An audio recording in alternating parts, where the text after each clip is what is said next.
Yen ngopi tak tuku rokok sing rada enak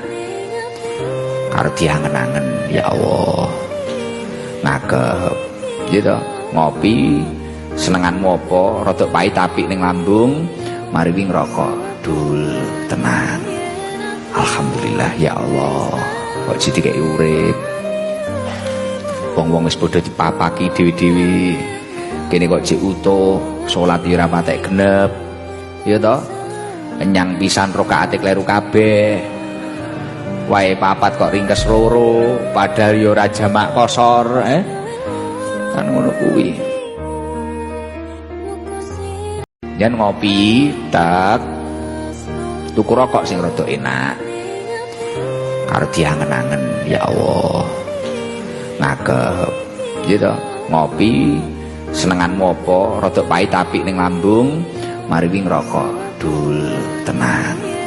alhamdulillah ya Allah kok jadi kayak urip wong-wong wis padha dipapaki dewi-dewi kene kok jek utuh salat ora patek genep ya toh kenyang pisan rakaate kleru kabeh wae papat kok ringkes loro padahal ya ora jamak kosor kan ngono kuwi